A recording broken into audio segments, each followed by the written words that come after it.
Hello dear client, today we are going to discuss about the purchases module of PakERP. First of all, again the admin tasks, transactions and reports. Purchases module is very similar to sales module, so things are very similar. In admin tasks we have to add supplier. There are no branches of supplier. Adding suppliers.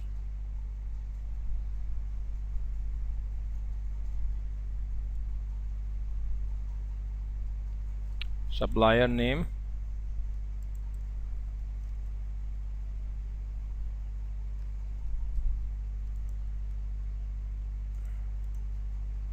supplier short name,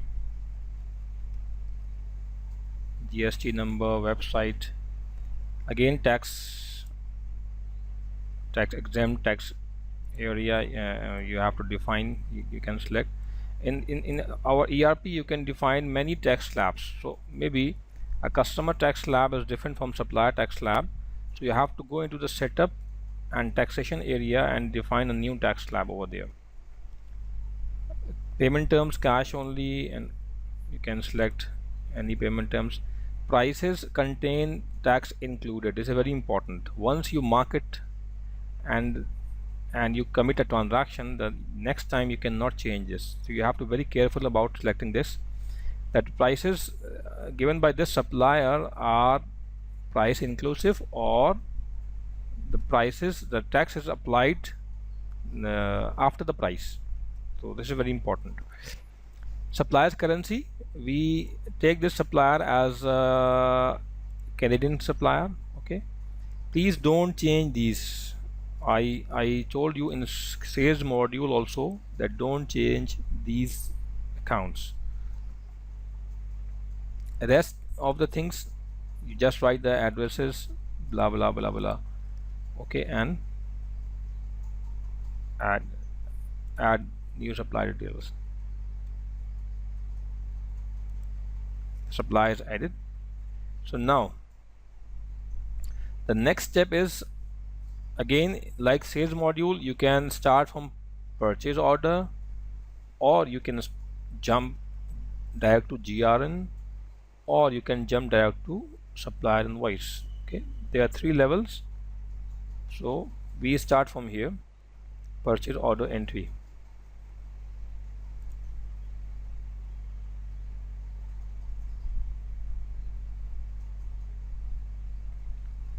Okay, in purchase order entry, like select the supplier,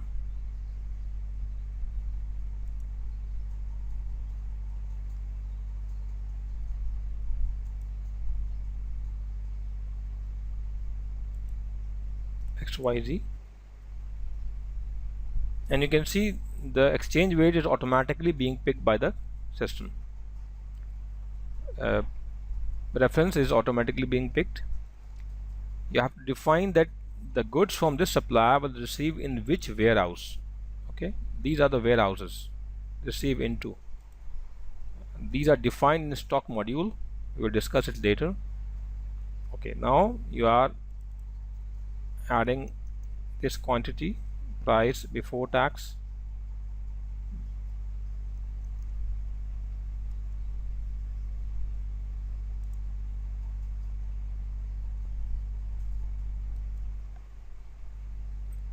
the tax is being applied. Okay, 24,000. so you place the order. So we have added the purchase order. Now we have to do operations on the outstanding POs. So let's see.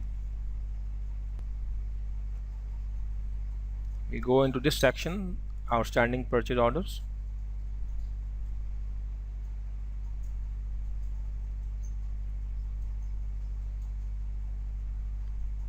Here is the purchase order, Canadian dollar, and you have to select receive. Okay, now you can receive the whole quantity, or you can receive in chunks. Okay, it's up to you. Process, you can view GL entries, delivery, all these things. Now the next step is that you have to invoice this GRN. Okay, once you are invoicing the GRN, then you will skip this invoice section and you will come to this.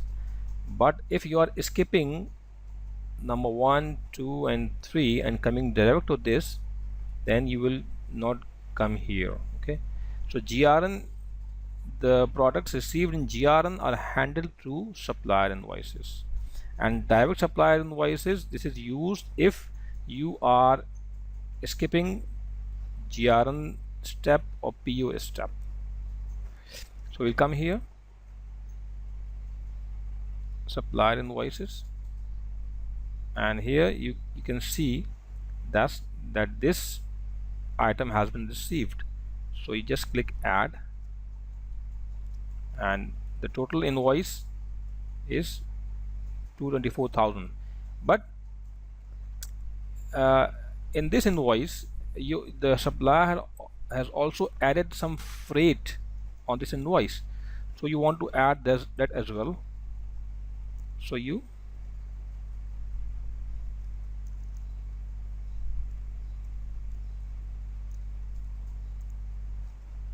have added freight to this invoice. Okay, and you process the invoice, enter invoice.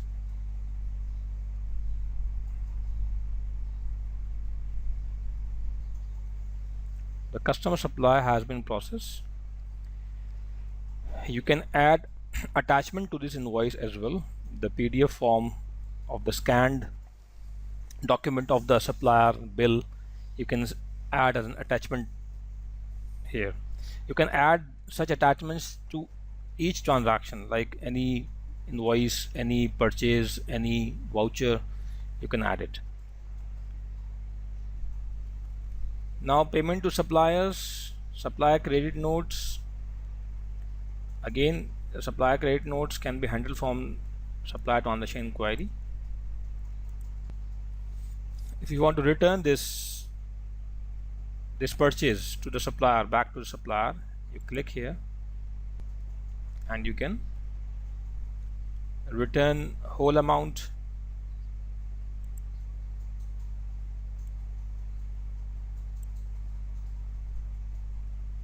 or any other given amount, or you can come from here also, supplier credit notes.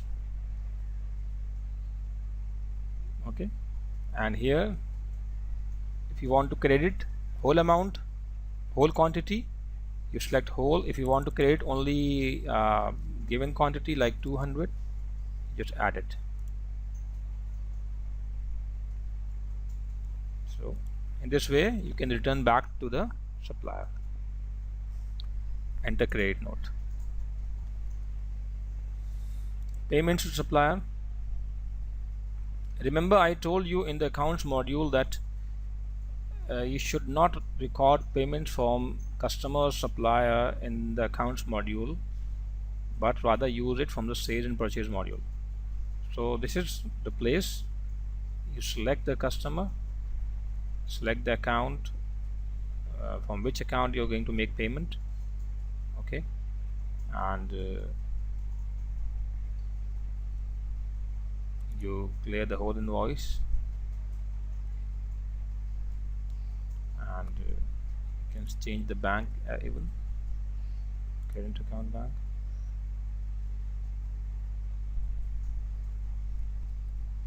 The current balance of this bank current account is this much. This amount is in PKR and we are paying in Canadian dollar. Okay, so if we record payment, while you're clearing this whole invoice, you have to define the bank amount in PKR, the value that is being debited to your bank account against this much of Canadian dollar. Okay, so maybe it's around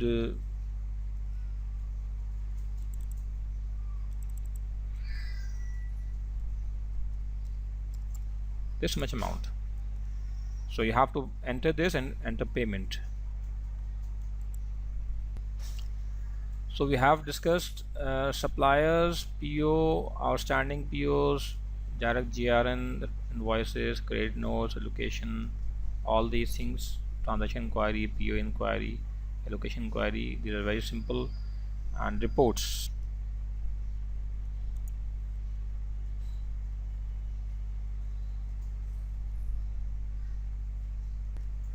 Reports again. Supplier ledger, supplier balances, they are similar almost, just some differences in the supplier ledger, some modifications. And payment report, agent analysis, these are all very self-explanatory. You can go into detail, you can download as PDF as well as in Excel format. All these reports are downloadable in Excel as well as PDF. So I hope you will enjoy. I hope you have enjoyed this sales purchases module detailed overview. Thank you for listening me.